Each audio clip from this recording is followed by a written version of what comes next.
মাকে যদি কোনো ভক্ত 28টি শনিবার কেবল দর্শন করে, জয় মা শ্যামসুন্দরী। আপনারা জেনেই থাকবেন মাকে কলকাতার জীবন্ত কালী বলা হয়। মা জীবন্ত এর প্রথম কারণই ভক্তরা যদি মায়ের কাছে কোনো মনের বাসনা বলে যায়, মা তাদের কাউকে কোনো খালি হাতে ফেরায় না। আর মাকে এখানে 5 বছরের বাচ্চা মেয়ে রূপে পুজো করা হয়। এর পেছনে বিশেষ ঘটনা আছে। মায়ের পুরোহিত মহালয়ার পুণ্যলগ্নে মায়ের জন্য বাজার করতে যান। বাজার করতে গিয়ে দেখেন একটা ছোট্ট বাচ্চা মেয়ে পুরো মা কালীর মতন সেজে সবার কাছে ভিক্ষা চাইছে। সবার কাছে ভিক্ষা চাইতে ঠিক আমাদের যে পুরোহিত বাজার করছিলেন তার কাছেও ভিক্ষা চায়।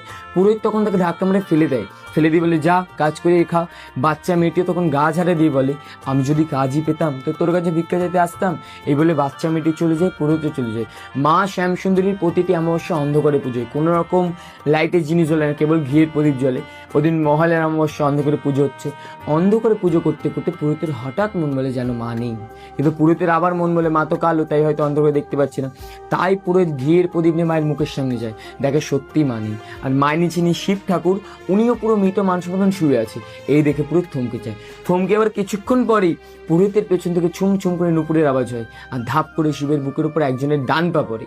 আর যেই বাচ্চা মেয়েটাকে ধাক্কা মেরে ফেলে দিয়েছিল, সেই বাচ্চা মেয়ের মুখ ওই অন্ধকার থেকে বেরিয়ে আসে। আর মা তখন মানুষের কণ্ঠে বলে, দে চাল কলে দে, দিবি না আমায়। এই শুনে পুরো অজ্ঞান হয়ে যায়। এবার অজ্ঞান অবস্থায় মা ওনার মনে মনে বোঝাচ্ছেন, আমি শুধু বড়লোকের মা নই রে, আমি গরিবেরও মা। তাই এবার থেকে যে কোনো ভক্ত এক মুঠো চাল আর একটি পাওয়া কলে দিয়ে মাকে পুজো দেয়, মা তাদের প্রতিটা মনের বাসনা পূর্ণ করেন। আর মাকে যখন দর্শন করবেন তখন দেখবেন মায়ের বিদের নিচে 9টা বিগ্রহ আছে, নবগ্রহ বিগ্রহ। এই বিগ্রহ থাকার পেছনে বিশেষ কারণ, আমাদের মানুষ জীবনে বিভিন্ন রকম দোষ হয়, মাঙ্গলিক কাজ, বিভিন্ন গ্রহ জাতীয় দোষ। এই দোষ থেকে মুক্তি পাওয়ার জন্য মানুষ বিভিন্ন রকম পাথর, মাদুলি, কবচ ধারণ করে, কিন্তু সবার তো সামর্থ্য হয় না এইসব করার। তাই মাকে যদি কোনো ভক্ত 28টি শনিবার কেবল দর্শন করে, যে কোনো গ্রহদোষ থেকে এমনি মুক্তি হয়। কোনো রকম পুজো, আচ্ছা, মাদুলি, কবচ কিছু লাগে না, কেবল মায়ের মুখমণ্ডল দর্শন করতে হয়।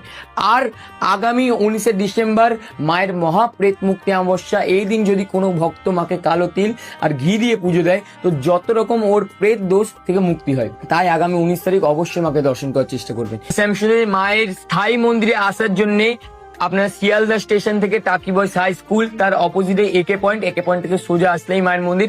আবার আমার স্ট্রিট 4 মাথার মোড় থেকে কাউকে জিজ্ঞেস করলে মা শ্যামসুন্দরী মন্দির পেয়ে যাবে। মায়ের মন্দিরে প্রতিদিন 2 বেলা অন্নপ্রসাদ বিনামূল্যে বিতরণ হয়। তাই অবশ্যই যেদিনই আসবেন মায়ের মন্দিরে ভোগ প্রসাদ খেয়ে আবার চেষ্টা করবেন। জয় মা শ্যামসুন্দরী।